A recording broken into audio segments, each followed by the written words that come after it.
እኔ ምላችሁ አዶንያስ እኮ አይነግስም። በፍጹም አዶንያስ አይነግስም። መጽሐፍ ቅዱሳችን በአንደኛ ዜና ምዕራፍ 1 ቁጥር 5 ላይ እንደዚህ ይለናል። የአጊት ልጅ አዶንያስ ንጉሥ እሆናለሁ ብሎ ተነሳ።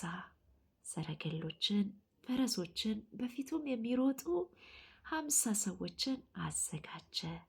አባቱ ከቶ በሕይወት ሳለ እንዲህ ለምን ታደርጋለህ ብሎ አልተቆጣውም ነበር ይላል። እና ይሄ ጊዜ ምን አይነት ጊዜ መሰላችሁ? በኃያልነት የሚታወቀው የዳዊት የንግስና ዘመን ከአንዳንድ ዳዊት ከሚያልፍባቸው መንገዶች እንዲሁም ደግሞ ከእድሜ እርጅና ጋር ተጨምሮ የዳዊት ንግስና የተዳከመበት የዛለበት ጊዜ ነበር። እንደውም መጽሐፉ ሲነግረን ዳዊት ሸመገለ፣ እድሜውን በዛ፣ ልብስ ደረቡለት፣ ነገር ግን አልሞቀው ብሎ ይለናል። እንግዲህ ሰዎች ምን ኃያል ብንሆን፣ ምን ብንበረታ፣ ምን ጠንካሮች ብንሆን በእንደዚህ አይነት መንገድ ውስጥ ማለፋችን አይቀርም። ዳዊት እድለኛ ነው። መጽሐፍ እንደሚነግረን በገዛ ዘመኑ የእግዚአብሔርን የአምላኩን ፈቃድ አገልግሎ እንዳንቀላፋ ይነግረናል። ይህ እንዲህ ሆኖ እያለ ዳዊት በሕይወት እያለ በብርታት እያለ የተናገረው ቃል የገባው ነገር ነበር። ከኔ በኋላ በእኔ መንግስት የሚተካው ልጄ ሰለሞን ነው ብሎ ነው ያለው። ልብ በሉኝ፣ ልጄ ሰለሞን ይነግሳል ብሎ ነው ያለው። ይህን ቃል ኪዳን የሰለሞን እናት ሰምታለች። ነቢዩ ናታንም ያውቃል፣ በእስራኤልም ዘንድ የታወቀ ነው። ነገር ግን አንዳንድ ሁኔታዎች ምቹ በመሰሉት ጊዜ ዳዊትም እንዲህ ባለ ድካምና እርጅና በተያዘ ጊዜ በፊቱ እንኳን የምታገለግለውን ቆንጆ ሊያውቃት ሊመለከታት ባልቻለ ጊዜ አዶንያስ እድል ያገኘ መሰለው። ስለዚህ ብድግ ብሎ እነግሳለሁ ብሎ ጮኸ ይላል። እንግዲህ ታውቃላችሁ፣ ንግስና ለካስ እግዚአብሔር የሚሰጠው አምላክ የሚሰጠው ጉዳይ እንጂ ሰዎች ስለፈለጉ፣ ስለጮሁ፣ ስለተሰበሰቡ፣ ስለተነሱ የሚሆን ነገር አይደለም።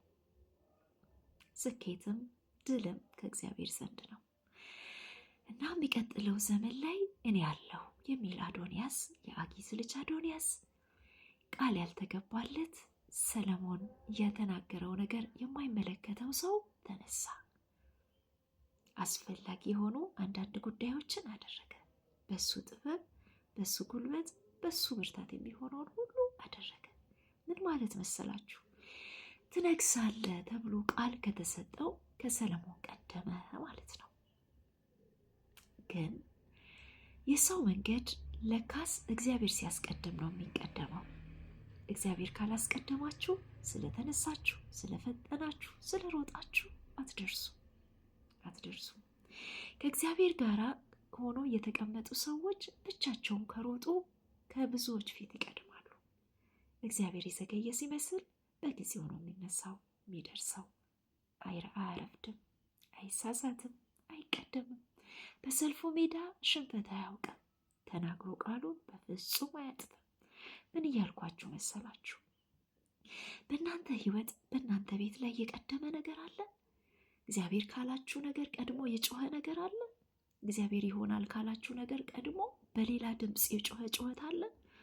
ሰለሞን ትነግሳለህ ተብሎ አዶንያስ ነግሻለሁ ብሎ ሲጮህ ፍሪዳን አርዶ ሰዎች ሰብስቦ 50 ሰዎች ይዞ ሄዶ ሲጮህ የቀደመ አይመስልም? ኦልሬዲ አዶንያስ ነግሷል፣ ምንም ነገር አያስፈልግም ብሎ ቁጭ አያስብልም? ኖ ቁጭ አይባልም። ለካስ ንጉሥ በሕይወት አለ።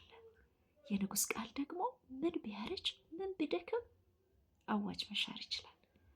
የሰው ንግስና፣ የዳዊት ንግስና በእስራኤል ላይ ታላቅ ከሆነ የጮኸውን ጩኸት መሻር ከቻለ የኔና የእናንተ አምላክ በንግስናው በዙፋኑ በመሰረቱ ላይ ታላቅ የሆነ ዓመታቶችን ያስረጀ ብቻውን ንጉሥ የሆነ አምላክ፣ መንግስቱ የማይሻር ዙፋኑ የማይናወጥ ጌታ በሕይወታችሁ ላይ ቀድሞ የጮኸውን እሱ ከተናገረው ቃሉ ካወራችሁ እግዚአብሔር ከነገራችሁ እውነት ቀድሞ ሕይወታችሁ ላይ የጮኸውን አዋጅ መሻር ይችላል። እመኑኝ። የረፈደ መስሏችሁ ከሆነ እግዚአብሔር አላረፈደም። ብቻ እናንተ ንቁ። ልክ ነቢዩ ናታን የሰለሞንን እናት እንደቀሰቀሳት የተሰጣትን ቃል እንድታስብ እንዳደረጋት እየሆነባት ዙሪያዋ ላይ ያለውን ነገር እንድታስተውል ዲዘርን እንድታደርግ ንጉሥ ፊት ገብታ አዋጅ እንድታስገለብጥ እንዳደረጋት ዛሬ እንደዚህ ይላችኋለሁ። መንፈስ ቅዱስ ያንቃችሁ። ዙሪያችሁ ላይ እየሆነ ያለውን ቀድሟችሁ ኑሯችሁ፣ ዘመናችሁ፣ ህይወታችሁ፣ አገልግሎታችሁ፣ ልጆቻችሁ፣ ትዳራችሁ ላይ ምድራችሁ ላይ እየጮኸ ባለ ጉዳይ ላይ እንድትነቁ እግዚአብሔር የነገራችሁን የተስፋ ቃል እንድታስቡ ወደ ንጉሥ እንድትገቡ ወደ እግዚአብሔር ፊት ወደ መሰዊያችሁ እንድትመጡ አዋጅ ይገለበጣል። እግዚአብሔር የጩኸትን ድምፅ ይሽራል። ያስደነገጣችሁን ጩኸት እግዚአብሔር ይቀይረዋል። እግዚአብሔር እንደነገራችሁ ይሆናል። ኪዳን የሌለው እግዚአብሔር ያላወራችሁ ቃሉ ያልነገራችሁ እንደ አዶንያስ ምቹ ሁኔታ አገኘው ብሎ ህይወታችሁ ላይ ቀድሞ የጮኸ አሁን ተሳካልኝ ብሎ ቀድሟችሁ የሄደ ጉዳይ አይቀድማችሁ፣ አይነግስባችሁ፣ አይሰለጠንባችሁ። ደግሜ ልንገራችሁ፣ እግዚአብሔር ያላላችሁ ነገር በህይወታችሁ ላይ አይሆንም።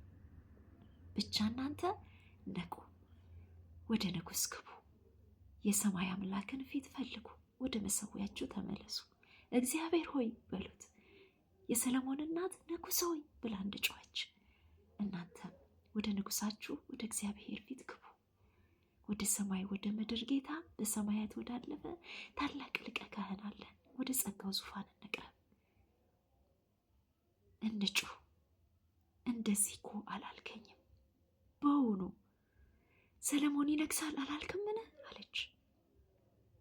እግዚአብሔር ምን ብሏችኋል? እሱን ቃል ይዛችሁ ግቡ። ይሄ ቃል ስታነቡ ምን ብሏችኋል? እሱን ይዛችሁ ግቡ። ትዋረዳለህ፣ ትሸነፋለህ፣ አልቆልሃል፣ አከተመ ያለህን ጩኸት አትመነው። እሱ የአዶንያስ ድምፅ ነው። እሱ ምቹ ሁኔታ አገኘው ብሎ የተነሳ የጠላት ድምፅ ነው። እሱ እግዚአብሔር ያላወራችሁ ምቹ አጋጣሚ ስላገኘ ህይወታችሁ ላይ ሊሰለጥን የወጣ አቋራጭ ድምፅ ነው። ወደ ንጉሥ ግቡ፣ አዋጅ ይሻራል። አዶንያስ አይነግስም። እግዚአብሔር እንዳለው በቤታችሁ ላይ ይሆናል። ተነሱ፣ ወደ ንጉሥ ግቡ፣ አዋጅ አስገልብጡ። ዘራችሁን፣ ትውልዳችሁን፣ የእናንተን ርስትና ምድር አስለቅቁ። የሰለሞን እናት ወደ ንጉሥ ገብታ የልጇን እድል ተናጠቀች፣ ንግስናውን አስጠበቀች። እግዚአብሔር ያወራውን የኪዳኑን ቃል ቀስቅሱ፣ ወደ ንጉሥ ግቡ። እግዚአብሔር ምን ብሏችኋል? አዶንያስን አትስሙ። ተቀድማችኋል፣ አለቀ ያላችሁን አትስሙ። እግዚአብሔር በቃሉ